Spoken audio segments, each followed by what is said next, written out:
Hello friends, అందరికీ నమస్కారం. నేను మీ వాణిరెడ్డి రెసిపీస్కి స్వాగతం. ఈరోజు మన వీడియోలో ఇన్స్టెంట్గా బేసన్ దోశ ఎలా తయారు చేసుకోవాలో చేసి చూపిస్తాను. అప్పటికప్పుడు ఎంతో రుచిగా ఉండే ఈ దోశలను అల్పాహారంగా తీసుకోవచ్చు. ఏం చేయాలో తోచినప్పుడు పిల్లలకి ఇలా చేసి పెట్టి ఇంట్లో కూడా ఈ రెసిపీని అందరూ ఎంతో హెల్తీగా అండ్ టేస్టీగా ఎంజాయ్ చేయవచ్చు. మరి కావాల్సిన పదార్థాలు, తయారీ విధానం ఆలస్యం లేకుండా చూద్దాం. మీరు కూడా నాతో పాటు వీడియో చివరి వరకు చూడండి. ఇప్పుడు ఒక వెడల్పాటి గిన్నెలోకి 1 కప్పు శనగపిండి తీసుకొని నీళ్లు 1/2 గ్లాస్ వేసుకొని మిశ్రమాన్ని ఉండలు లేకుండా కలుపుకోవాలి. పిండి మరీ గట్టిగా పల్చగా లేకుండా చూసుకోవాలి.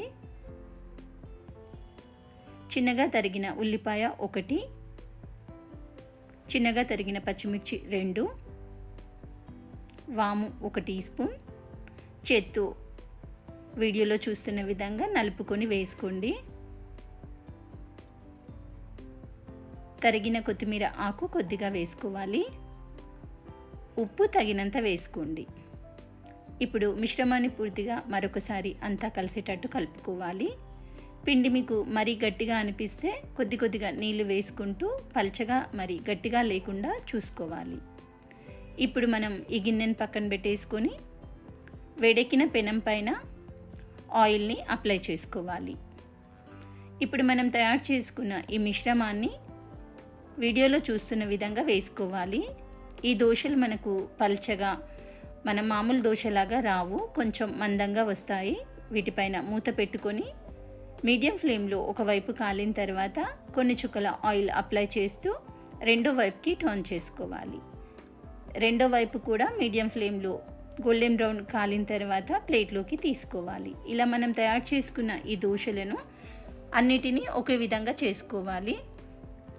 దీనిని మనం ఏ చట్నీతో తిన్నా కూడా చాలా రుచిగా ఉంటుంది. అల్పాహారంగా మీకు ఏం చేయాలో తోచనప్పుడు ఇలా అప్పటికప్పుడు శనగపిండితో ఎంతో హెల్తీగా అండ్ టేస్టీగా మార్నింగ్ టైంలో ఈ దోశలను చేసుకొని తినొచ్చు. వీటిని ఇంట్లో కూడా అందరూ నచ్చుతారు, చాలా ఇష్టంగా కూడా తింటారు. మా ఇంట్లో అయితే ఈ రెసిపీకి 100కి 100 మార్క్స్ ఇచ్చారు, ఎందుకంటే సూపర్ టేస్టీగా ఉన్నాయి. అప్పటికప్పుడు ఇంత ఫాస్ట్గా ఈ రెసిపీ ఎలా చేసావంటూ మెచ్చుకుంటూ మరీ తిన్నారు. పిల్లలు అడిగితే ఏం చేయాలో నాకు తోచలేదు.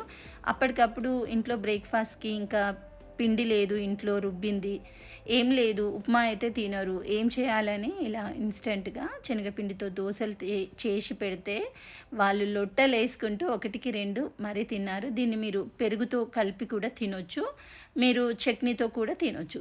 మీకు నచ్చిన చట్నీతో ఈ రెసిపీని ఎంజాయ్ చేయొచ్చు. మరి మీరు కూడా ఖచ్చితంగా మీకు సమయం లేనప్పుడు ఎంతో టేస్టీగా హెల్తీగా ఈ శనగపిండితో దోశలు తయారు చేసుకొని తినండి. మీ ఇంట్లో కూడా అందరూ మెచ్చుకుంటారు. మరి ఖచ్చితంగా ట్రై చేస్తారు కాదు. మరి మీకు ఈ వీడియో నచ్చిందా? నచ్చితే లైక్ చేయండి, షేర్ చేయండి. ఛానల్ ఫస్ట్ టైం చూసేవాళ్ళు సబ్స్క్రైబ్ చేసుకోకపోతే సబ్స్క్రైబ్ చేసుకొని పక్కనే ఉన్న బెల్ ఐకాన్ గుర్తు మీద క్లిక్ చేసి మీకు ఈ వీడియో ఉపయోగం అనుకుంటే తెలిసిన వాళ్ళకి షేర్ చేయండి. ఉంటాను, మళ్ళీ కొత్త వంటకంతో కలుద్దాం. అంతవరకు